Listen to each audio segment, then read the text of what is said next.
চেষ্টা করি, ঝাড়ু দিই, মাঠের ময়লা তুলি। আমি দুঃখিত, কয়েকদিন আগে আমি আমার ওই শিক্ষিকার সামনে আমি নিজে ময়লা তুলে ঝুড়িতে দিলাম। এরপরে আর একজন শিক্ষার্থী ময়লা ফেলছে, বিষয়টা আমি দেখছি, খেয়াল করি। আমার একজন শিক্ষক যাবার সময় ওই ময়লাটাতে একটা পা দিয়ে জুতা দিয়ে চলে গেল, উনি কিন্তু হাত দিয়ে ওটা উঠালেন না। এখন যদি ইতিপূর্বে কথা হয়েছে, যদি বলা হয়তো বলছে স্যার আমার কাজ নয়। এবং আমি কখনো মজাক করে বলি যে আপনি যদি কোনোদিন প্রধান শিক্ষক হন, তাহলে আপনি এই কাজগুলো আজকে যেটা আমি করেছি সেটা কিভাবে করবেন, তখন সময় আসতে বুঝবেন। আমাদের অনেক বিদ্যালয়ে অবকাঠামো নাই।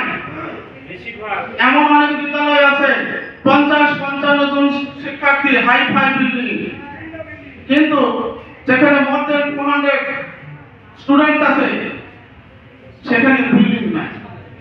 এবং আপনাকে আমি বিনীত অনুরোধ করব, জরিপের মাধ্যমে যে বিদ্যালয়ে অনেক শিক্ষার্থী এবং বিল্ডিং ওই বিদ্যালয়ের জন্য জরুরি, এটা জরুরি সাপেক্ষে অগ্রাধিকার ভিত্তিতে ওই বিদ্যালয়গুলো যেন বিল্ডিং পায়। আমাদের শিক্ষার্থীদের বসার জন্য বেঞ্চ নাই, ভাঙ্গা জোড়া দেওয়া, তবে ঠুকা দেওয়া বহু বেঞ্চ। আমাদের শিক্ষকদের জন্য মানসম্মত আসবাবপত্র এবং তার জন্য তেমন একটা বরাদ্দ না, এবং শুধুমাত্র একটা স্লিপ আছে অপুরান্ত ভান্ডার। এই স্লিপ থেকে আমাদেরকে সব কিছু করতে হয়। ইতিপূর্বে পরীক্ষার ফি নেওয়া হতো, মাননীয় সংসদ সদস্য আপনি নিজেও একসময় ছাত্র ছিলেন, আমরা নিজেরাও ছাত্র ছিলাম, আমরা ফি দিতাম। এখন মাননীয় সরকার মহোদয় ফি নেওয়া বন্ধ করেছেন। এটা ব্যয় নির্বাহ করতে হয়, বছরে 3টা পরীক্ষা হয়, সেই ব্যয় নির্বাহ করে আমরা ওই স্লিপ থেকে মাঝে মাঝে সরকার প্রবর্তিত বই কিনতে হয়। গত বছর আমি আপনাদের মনে আছে 2400 টাকা দিয়ে আমরা বই কিনেছি, সেটা কোথায়? ওই স্লিপ থেকে। শিক্ষার্থীদের কার্ডেজ কোথা থেকে? স্লিপ থেকে। যা বলবেন তাই ওটার নামকরণ করা হয়েছে অপুরান্ত ভান্ডার। তো মাননীয় সংসদ সদস্য এই বিষয়গুলো আপনি দেখবেন, এবং পাশাপাশি মানসম্মত শিক্ষা নিশ্চিত করতে গেলে কোয়ালিটি সম্পন্ন শিক্ষক নিয়োগ দরকার। আর কোয়ালিটি সম্পন্ন শিক্ষক নিয়োগ দিতে গেলে তার ন্যায্য মজুরিটা দেওয়া দরকার। যদি আপনি ন্যায্য মজুরি না দেন, এবং আমি একজন শিক্ষক, আমার আশেপাশে 2-4টা ম্যাজিস্ট্রেট ইউনো বসে দিয়েও মনের অন্তর থেকে বার্তা দেওয়া খুবই মুশকিল। আমি যদি ভোগান্তিতে থাকি, আমার পরিবার, আমি চলে আসছি, আমার 2টা ছেলে মেয়ে রাজশাহীতে পড়ে, আমার স্ত্রী অসুস্থ, আমাদের এরকম অধিকাংশই আমাদের সংসার। পাশাপাশি এসএসসি পাস করে একজন ওই ভূমি অফিসে চাকরি করে, জীবনে তার বেতন থাকে। আমি অনেকের দিকে তাকাইনি, কিন্তু সরকার যখন বিদেশিদের সঙ্গে শিক্ষাক্রমে তুলনা করেন, আপনাদেরকে এই কাজগুলো করতে হবে, আমাদের বেতন মর্যাদা থেকে তাকানো যায় না। এবং অন্যান্য অনেক ক্ষেত্রে যারা আমাদের নিচে বেতন ছিল তারা এখন আমাদের চেয়ে অনেক বেশি বেতন পাওয়া যায়।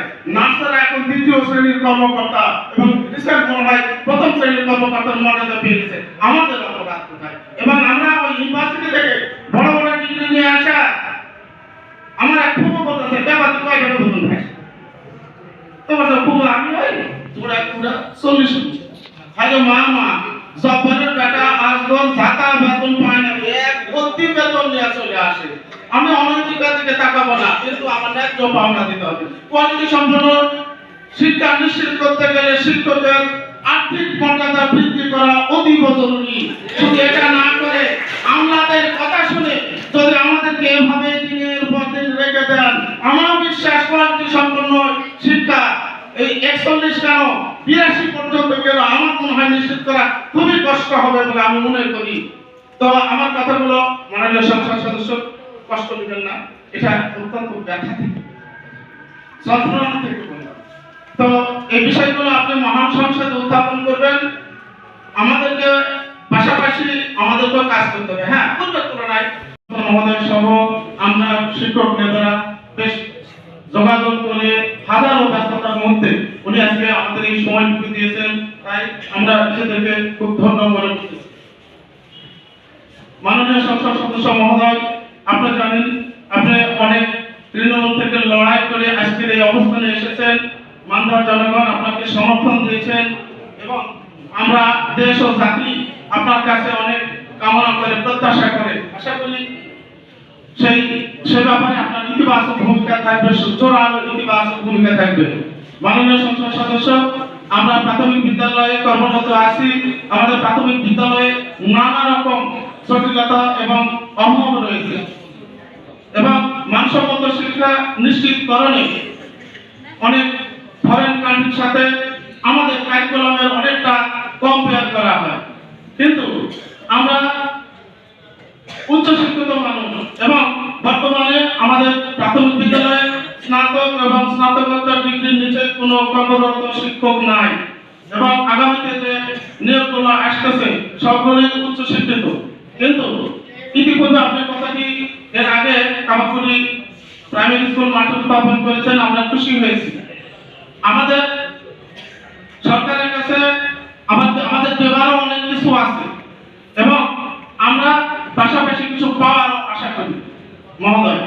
এবং আপনি মাননীয় প্রধানমন্ত্রী মহোদয় আপনাকে খুব স্নেহ করেন, তো আপনার কাছে আপনার মাধ্যমে আপনি আমাদের এই সমস্যাগুলো মাননীয় সংসদ